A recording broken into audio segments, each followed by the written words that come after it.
আপনারা হয়তো আমার সম্পর্কে একটা কৌতুক শুনেছেন। আমি শিওর আমি নাকি জামাত ইসলামের কাফের শাখার আমির। আমার হেটাররা আমাকে এভাবেই ডাকে মাঝে মাঝে। আগে আওয়ামী লীগ আর বামেরা ডাকতো, এখন বিএনপি ওয়ালারও ডাকে। কিছুটা বিদ্রুপ থাকলেও এটা আমার হেটারদের অসহায়ত্ব এক ধরনের। আগে শুধু আওয়ামী লীগ, বাম আর ইন্ডিয়ার শত্রুতা মোকাবেলা করতে হইতো। এখন শত্রুর তালিকায় যুক্ত হয়েছে ফোনদের আলো, দিল্লি স্টার, আর্মির দুর্বৃত্ত জেনারেলরা, শহীদুল আলমের মতো সুশীল, ডেভিড বার্গম্যানের মতো বিদেশি সাংবাদিক, আর বিএনপির পুরা র্যাঙ্ক অ্যান্ড ফাইল। আলহামদুলিল্লাহ, শত্রুরাই আমার ক্ষমতা বাড়াই দিচ্ছে। আমার শত্রু ভাগ্যকালে ঈর্ষণীয়। শত্রুরা যখন আপনার বয়ানের জবাব দিতে পারে না, তখন সে আপনার এই ক্যারিকেচার বানাইতে চায় অথবা ধ্বংস করতে চায়। তাই পরিষ্কার করে বলি যে আমি তো মুসলমানরা জানেন, আমি বলি আমি বাংলাদেশি হিন্দু। আমি জামাতের লোক না, জামাত করি না, এনসিপিরও কেউ না, এনসিপি করি না, কোনো রাজনৈতিক দলের সদস্য না, কোনো দল, কোনো গোষ্ঠী, কারো কাছে বিবেক বন্ধক দেই নাই। আমি আসছি বামপন্থী রাজনীতি থেকে। বাম রাজনীতির মধ্যে আমার রাজনৈতিক শিক্ষা বাইরে ওঠা। আমি এর ইতিহাস জানি, এর লড়াই জানি, তার সাহস জানি, তার দুর্বলতা জানি, তার ভীরুতা জানি, তার ব্যর্থতা জানি, বিশ্বাসঘাতকতাও জানি। আর ঠিক এই কারণেই আজ আপনাদের কাছে আমার একটা ব্যাখ্যা দেওয়ার দরকার আছে যে একজন আমার মতো মানুষ, যার শিকড় সেকুলার বাম রাজনীতিতে, সে কেন একটা ইসলামপন্থীদের নেতৃত্বাধীন নির্বাচনী জোটকে নির্বাচনে সমর্থন করতেছে। এর উত্তর আদর্শ না, ধর্মও না, এবং এটা কোনো ধান্দাবাজিও না। এর উত্তর হইল জুলাই। প্রশ্নটা হইল, জুলাই বেঁচে থাকবে নাকি জুলাইকে কবর দেওয়া হবে? 12 ফেব্রুয়ারি বাংলাদেশে এমন একটা নির্বাচনের মুখোমুখি, যেটা তার ইতিহাসের সবচেয়ে গুরুত্বপূর্ণ নির্বাচনগুলোর মধ্যে একটা। এটা কোনো রুটিন নির্বাচন না, কোনো দল বনাম দলের লড়াই না। এটা একটা যুগান্তকারী সিদ্ধান্ত নেওয়ার নির্বাচন। এই দেশের ভবিষ্যৎ কোন দিকে যাবে আসলে, সেই সিদ্ধান্ত নেওয়ার নির্বাচন। আমরা আজ এমন সন্ধিক্ষণে দাঁড়ায় আছি, একটা পথ আমাদের পিছনের দিকে নিয়ে যাবে। দুর্নীতি, ফ্যাসিবাদ, চাঁদাবাজি, ধান্দাবাজি, পরিবারতন্ত্র আর অলিগার্কদের সেই পুরানো বন্দোবস্তের শাসনের দিকে। এমন এক অর্থনীতির দিকে যার ভিতরে লুটপাট আর অদক্ষতা ছাড়া আর কিছু নাই। তারা আমাদের নিয়ে যাবে এমন এক রাষ্ট্রের দিকে যার প্রতিষ্ঠানগুলোর উপরে মানুষের আর বিশ্বাস নাই। আপনারা দেখতেছেন না, আই হ্যাভ এ প্ল্যান বলে তাদের আয়ত্তের মধ্যে থাকা বেস্ট মেধাগুলোকে দিয়া যে প্ল্যান জাতির সামনে হাজির করেছে, সব কয়টা ফালতু, 2 পয়সার দাম নাই। যাদের দিয়ে প্ল্যান দেখাইছে, ওরা জিন্দেগিতে একটা কোম্পানির প্ল্যান করে নাই। রাষ্ট্রের জন্য প্ল্যান তো দূর কি বাত, রাষ্ট্রের জন্য প্ল্যান বানাইতে আসছে। শখ কত কুজার হয়েছে, চিত হয়ে শোয়ার শখ। বাঙ্গুল্যান্ডের খুব ইন্টারেস্টিং জিনিস দেখবেন, সব ভালসুনগুলো নিজেদেরকে বহুত তালেবর হিসেবে ভাবছে। এতদিন ধরা খাইতো না, এখন সকাল সন্ধ্যা ধরা খায় আমার কাছে। তাই ফরিদপুরে সোয়াবিন চাষ পায়, দিনাজপুরে আমের এক্সপোর্ট করতে চায়, নীলফামারীতে মেডিকেল কলেজ বানাইতে চায়, কুমিল্লায় ইপিজেড বানাইতে চায়, এবার কে সরকারি হাসপাতালে রোগীর ডায়ালাইসিস করাইতে চায়, কারণ এবার কে সারপ্লাস ক্যাপাসিটি আছে। আর 12,000 কোটি টাকা বাজেট দিয়ে সারা দেশের মানুষকে ফ্যামিলি কার্ড দিতে চায়। এই হইতেছে plan. I have a plan. বাংলার লুথার কিং ও বাংলার লুজার কিং হবে। আর কার্ডের পরে কার্ড, তাও নাকি সব বেস্ট ব্রেন নিয়ে এসব বানাইছে। শুনেছেন, গতকালকে শুনেছিলাম, আজকেও আবার শুনেন, কারণ ওকে ধরিচ্ছি, দাঁড়ান শুনেন। বেশ অনেক মাস ধরে গুরুত্বপূর্ণ সব আপনার বিষয়গুলোতে জনাব তারেক রহমান বড় বড় আপনার টাস্ক ফোর্স টিম তৈরি করেছেন। হেলথ সেক্টর বলেন, এডুকেশন সেক্টর বলেন, এডুকেশনটার সাথে আমি নিজেই অতপ্রতভাবে জড়িত ছিলাম। আরো অনেকগুলো সেক্টরে গুরুত্বপূর্ণ টিমস তৈরি করেছেন পুরো ওয়ার্ল্ড, বাংলাদেশের যারা বেস্ট বিশেষজ্ঞ আছেন তাদেরকে নিয়ে। এই সেক্টরগুলোতে আমরা কিভাবে উন্নয়ন আনতে পারি এবং বিশ্বমাপে কম্পিটিটিভ আমরা হতে পারি, তো সেই জায়গা থেকে উনার বৃহত্তর প্ল্যান আছে। এটা আমি আপনাদেরকে পরিষ্কার জানিয়ে দিচ্ছি, উনার বৃহত্তর প্ল্যান আছে। শুনেছেন তো, টাস্ক ফোর্স করে এই সমস্ত বানাইছে। তারেক রহমান, আপনার এই প্ল্যান তো কোনো মাঝারি সাইজের কর্পোরেটের ইন্টার্নকে দিলে করে দিতে পারতো, এসে ভালোভাবে করে দিতে পারতো, অনেক কম সময় করে দিতে পারতো। এই যদি আপনার বেস্ট ব্র্যান্ডের প্রোডাকশন হয়, তাহলে খবর আছে, আপনারও খবর আছে, দেশেরও খবর আছে। ইশতেহার ঘোষণা করেছে না বিএনপি, এই ইশতেহার যে লিখিছে সেও ফাঁকিবাজ, যাদের দিয়ে লিখাইছে প্রত্যেকটা ফাঁকিবাজ। 2001 সালে বিএনপির ইশতেহার থেকে চোথা মারিছে। সেই একই মনোরেল চালু করবে, বস্তিবাসীদের জন্য আবাসন করবে, কলকারখানায় নিরবিচ্ছিন্ন বিদ্যুৎ সরবরাহ করবে, বেকার ভাতা দিবে, ন্যায়পাল নিয়োগ দিবে। এইসব কিন্তু 2001 সালের ইশতেহারে ছিল, আবার দিচ্ছে। এখন বুঝেছেন তো, এগুলো করবে না। 25 বছর আগে তো কইছিলেন, তারপর তো ক্ষমতায় এসেছিলেন, তাই না? করেন নাই কেন এগুলা? প্রতিশ্রুতি দিছিলেন, করেন নাই কেন? কেউ জিগায় না, উত্তরও দিবে না, উত্তর তার জানাও নাই। এই যে প্রতিশ্রুতি দিচ্ছে, ইশতেহারে নানা কথা লিখছে, এগুলো কিছুই করতে পারবে না, করবেও না। আচ্ছা আসেন আমরা এক্সাম্পল হিসেবে হাঙ্গেরে প্রিন্স ববি হাজ্জাজের আমলনামা দেখি। দেখা দরকার কারা বিএনপির হইয়া ভোটের মাঠে নামছে। ওইকে জানেন, ও বাপের নাম মুসা বিন শমসের, বাংলাদেশের সবচেয়ে ধনী ব্যক্তি, এতই ধনী যে তারা নিয়ে ডকুমেন্টারি হয়, তারা প্রিন্স বলে ডাকে বিদেশিরা। সে যে জুতা পরে না, জুতা জুতা, তাতে ডায়মন্ড বসানো থাকে, হীরা হীরা হীরা বসানো থাকে জুতায়, বেনে মেনে করছি না, দেখেন। Every day I wear diamond shoes. I'm fed up. So maybe one day. You get a bit. Have you ever, worn your diamond shoes and then stepped in, something really disgusting?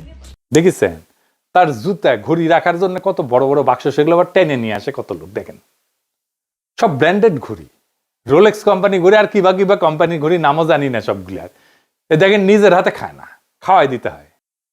দেখি চাও নেকু রে নেকু, ডুডু খাও ঢেকু ঢেকু, হ্যাঁ মুখ মুছে দিচ্ছে, দেখিছেন? দেখেন সেই মুখ মুছে দেওয়ার জন্য পিছে দাঁড়ায় আছে কতজন, দেখেন। দেখি চাও উই হ্যাগে সুসে কিনা নিজে নিজে, আমার সন্দেহ আছে। এটা নারীর ক্ষমতায়ন। খাওয়ার টাইমে পিছে দাঁড়ায় থাকবি আর মুখ মুছে দিবি বড় লোকের? এটা কর্মজীবী নারী নাকি এটা দাসত্ব, নাকি এটা সম্পদের অশ্লীল প্রকাশ? এইটাকে সে কেমনে কামাইছে জানেন? অস্ত্র ব্যবসা কইরা। জি জি জি ঠিকই শুনেছেন, অস্ত্র ব্যবসা কইরা। তার পোলা হইতেছে ববি হাজ্জাজ। সালাম কেমনে দিতে হয় সেটাও শিখে নাই, দেখেন। সালকুম ভাই, বছরে সালাম দেয় না, নির্বাচন যখন আসে হায় রে সালাম দিতে দিতে আসসালামু আলাইকুম, এত সময় বলবে কতক্ষণ, খালি কয় চালকুম তাড়াতাড়ি হয়ে যায়। এই সুপার রিচের পোলার কেন রাজনীতি সে খাইছিল? কারণ ওর বোনের বিয়ে দিছে শেখ সেলিমের ছেলের সাথে। এবার বুঝেছেন তো, রসুনের সব এক জায়গায়, বুঝেছেন তো? এইটাই সেই এলিট এস্টাবলিশমেন্ট, সবগুলা কি এক জায়গায় বান্দা। এই সম্পদ রক্ষা করা লাগবি না, তাই রাজনীতি। হাসিনার বিরুদ্ধে রাজনীতি করছে যেন দুঃসময় বেআইরে প্রোটেক্ট করতে পারে। আওয়ামী লীগের রাজনীতিতে তারেক রহমান তো এমনিতে আনতে চায় না, এই যে এগুলোর জন্য আনতে চায়। এই ববি হাজ্জাজের বাসায় আপনি ঢুকতে পারবেন? ঢুকতে দিবে আপনারে? পারবে না। ওই টাকা সেটা এমপি হবি, ওই ধান্দা করিছে, অত সুজা না। টাকা নেন, অসুবিধা নাই, কিন্তু ভোট দিবেন মামুনুল হককে। হ্যাঁ বুঝি চাও, রিক্সা মার্কে খালি সিল মারো রে সিল মারো, রিক্সা মার্কাত সিল মারো। যে আপনার স্বপ্ন জানে, কল্পনা জানে, দুঃখ জানে, বেদনা জানে, যে সত্যিকার অর্থে আপনার প্রতিনিধি হইতে পারে। আপনি নিজেই বিবেচনা করেন মুসা বিন শমসেরের ছেলে আপনার প্রতিনিধিত্ব করার যোগ্যতা রাখে কিনা, না মামুনুল হক রাখে? সে তো আপনারই লোক। এই ববি হাজ্জাজেরা সেই পথের পথিক, যেই পথে তারেক রহমান আর ধানের শীষ আমাদেরকে নিয়ে যেতে চায়। আর কোন পথ আছে? আর একটা পথ আছে, যেই পথ সামনে যায়, ভবিষ্যতের দিকে যায়, জাতিকে ভবিষ্যতের দিকে নিয়ে যায়, একটা নতুন সময়ের দিকে নিয়ে যায়, যেখানে জুলাইয়ের চেতনা বেঁচে থাকে, জুলাই জিন্দা থাকে, এবং জনগণের স্বপ্নের রাষ্ট্রের বদলের দাবি জুলাইয়ের চেতনা বাস্তবায়িত হয়। আজ তো জুলাই নিজেই ঝুঁকিতে আছে, জুলাই বিপ্লব আর জুলাই যোদ্ধারা। আজকে প্রশ্ন, আমরা কি জুলাইকে কবর দেব, না আবার পুরনো ব্যবস্থার কাছে আত্মসমর্পণ করব? নাকি বড় লোক রাজনীতিবিদ, লুটেরা, ব্যবসায়ীর দুর্নীতিগ্রস্ত আমাদের লুটপাট অব্যাহত থাকবে? নির্বাচনের দিন যতই ঘনায় আসতেছে, সব দলই অনেক ভালো ভালো কথা কইছে, তাই না? তাদের বক্তব্যগুলো শুনলে মনে হয় বাহ কি চমৎকার কথা, একই ভাষার কথা। তারা কি করছে, কে বেশি বিপজ্জনক, কে বেশি অযোগ্য, কাকে বিশ্বাস করা যায় না, কে সেই 1971 স্বাধীনতার বিরোধিতা করেছিল, ওরে বাপ রে, এই গানই ফাঁদ। নির্বাচনের আগে ভালো কথা বলা খুবই সহজ। পুরুষ মানুষের কুরকুরে নিয়ে উঠলে বউরে কয় না, দেখিছো কত সুন্দর চাঁদ উঠিছে, উনকে আর কি। ইলেকশন আসলে যত সার্কাস শুরু হয় রাজনৈতিক দলগুলায়, কিন্তু নাগরিকদের কাজ হচ্ছে প্রশ্ন করা। আমাদের কঠিন প্রশ্ন করতে হবে এই রাজনৈতিক দলগুলোতে কারা এই দলগুলোর পেছনে আছে, কোন পরাশক্তি, কোন আন্তর্জাতিক শক্তি, কারা টাকা দেয়, এদের ক্ষমতা আসে কোথায় থেকে, প্রার্থীরা কারা, তাদের রেকর্ড কি, এবং সবচেয়ে গুরুত্বপূর্ণ, তারা আদৌ সংস্কার বাস্তবায়ন করতে পারবে কি না বা করতে চায় কিনা। এই জায়গাটা কথা খুব পরিষ্কার করে বলা দরকার। এই নির্বাচন আদর্শ বনাম আদর্শের লড়াই না, এটা ধর্ম বনাম ধর্ম নিরপেক্ষতার লড়াই না, এটা আসলে স্টেট ক্যাপচার বরং স্টেট রিপেয়ার, এইটার লড়াই। রাষ্ট্র ক্ষমতা দখল করে লুটপাট আগের শাসন চালানো আর রাষ্ট্র পুনর্গঠনের লড়াই, এই দুইটা জিনিস।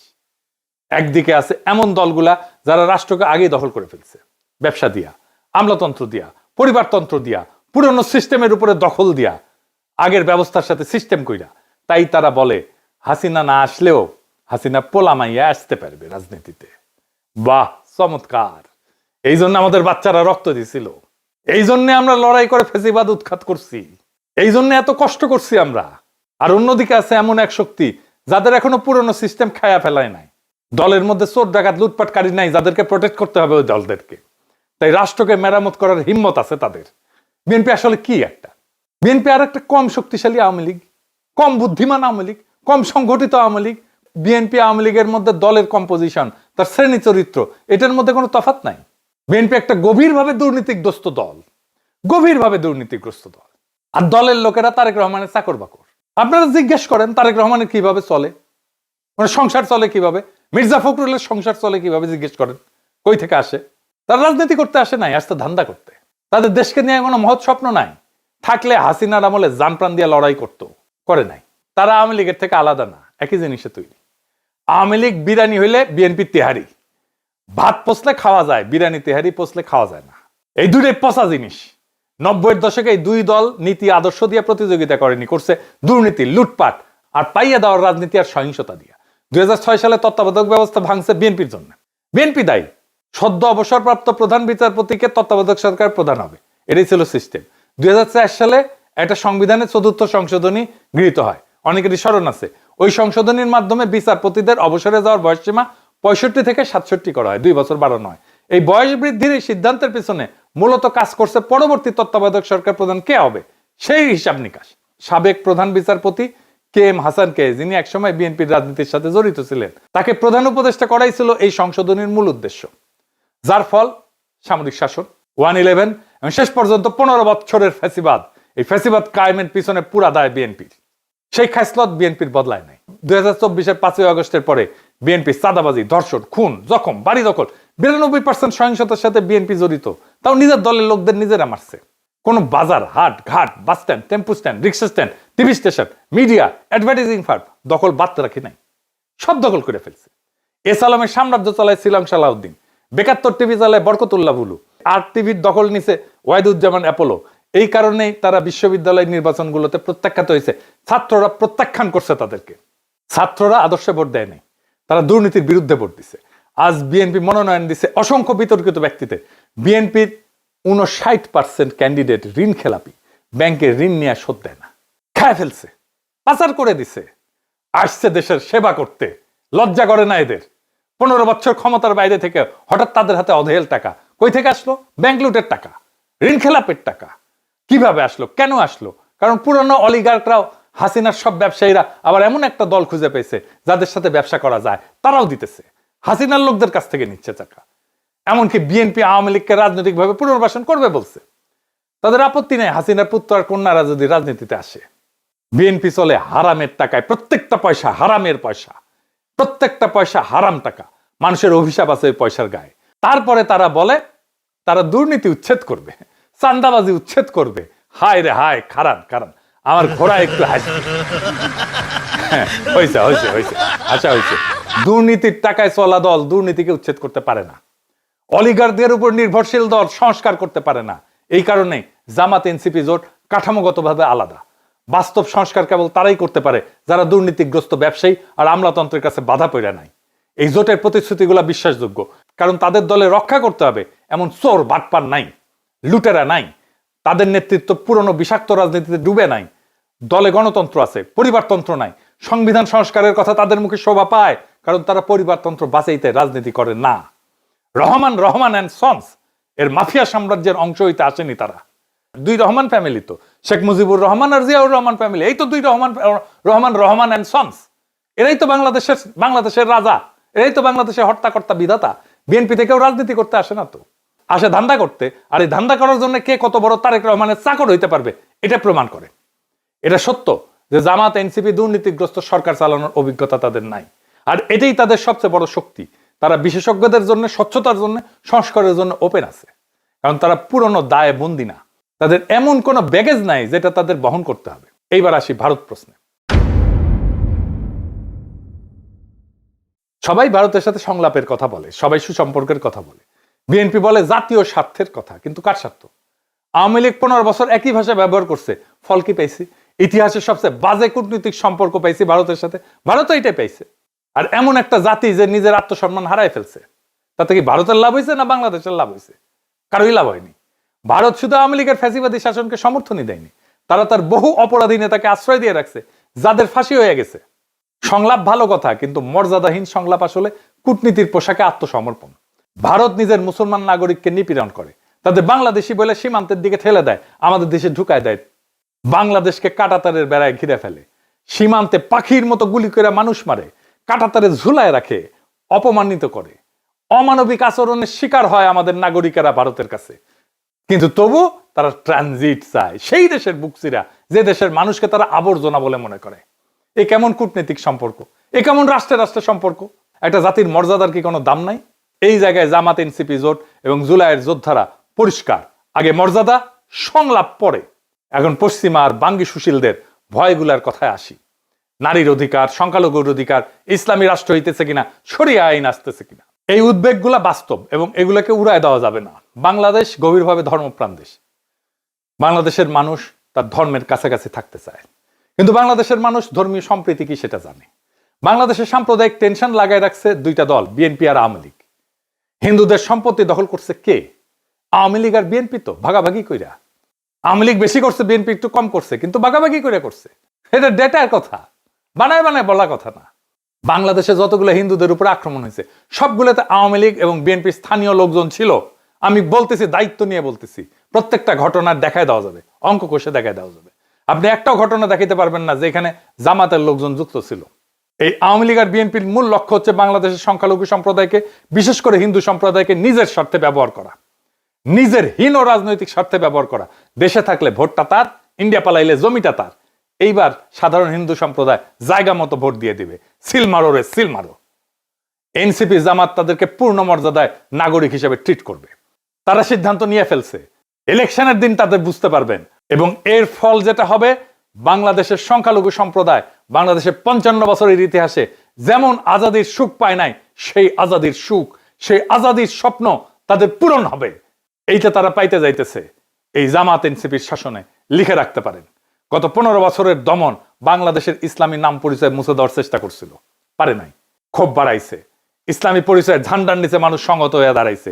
যদি এবার মানুষের আকাঙ্ক্ষাকে বাধা দেওয়া হয়, ইসলাম ঠেকানোর নামে, ইসলামী রাষ্ট্র ঠেকানোর নামে গণরায়কে যদি প্রতিফলিত হইতে না দেওয়া হয়, তাহলে বাংলাদেশ একটা দীর্ঘমেয়াদী রক্তাক্ত সংঘাতের দিকে যাবে, যা আমাদের কারোই নিয়ন্ত্রণে থাকবে না।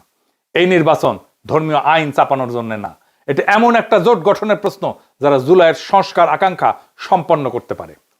নারীর অধিকার, সংখ্যালঘুর নিরাপত্তা, সংবিধানের সীমার উপরে কোনো আঘাত সহ্য করা হবে না। পরিষ্কার, প্লেন অ্যান্ড সিম্পল। আমরাই ঢাল হয়ে দাঁড়াবো। আজ আমাদের সামনে সিদ্ধান্ত স্পষ্ট। দল বনাম দল না, স্লোগান বনাম স্লোগান না, বরং দুর্নীতিগ্রস্ত অতীতে ফেরা নাকি জুলাই যা শুরু করছিল তা সম্পন্ন করা, এটাই এখন প্রশ্ন। জুলাই শুধু প্রতিবাদ ছিল না, জুলাই ছিল এক ঘোষণা। দেশের নাগরিক কারো প্রজা না, মর্যাদা দর কষাকষির বিষয় না, ক্ষমতা জনগণের কাছে জবাবদিহি করবে। বাংলাদেশ কোনো পরিবারের জমিদারি না। জুলাইয়ের প্রতি দায়বদ্ধতা, মর্যাদার প্রতি দায়বদ্ধতা, সংস্কারের প্রতি দায়বদ্ধতা, এগুলো কোনো বিমূর্ত ধারণা না। এইগুলা প্রত্যেকটা বাংলাদেশী নাগরিকের আজাদির ভিত্তি। দুর্নীতি থেকে আজাদি, ভয় থেকে আজাদি, পরিবারতন্ত্রের নিগড় থেকে আজাদি, চাঁদাবাজি থেকে আজাদি, অপমান থেকে আজাদি, দেশকে ধান্দার লুটপাটের জায়গা ভাবা এই রাজনীতি থেকে আজাদি। আজাদি মানে ভিক্ষার রাজনীতি না, যে আমাকে কার্ড ধরায় দেবে আর মাসে মাসে খয়রাতি দিবে। আজাদি মানে রাষ্ট্রের কাছে হাত পেতে থাকা না। আজাদি মানে নাগরিক হিসেবে মাথা উঁচু করে দাঁড়ানো। নারী, পুরুষ, সংখ্যালঘু, সংখ্যাগুরু আইনের সামনে সমান। বাংলাদেশের রাষ্ট্রের সামনে, সংবিধানের সামনে সবার অধিকার সমান। নিজের মর্যাদায় নিরাপদ।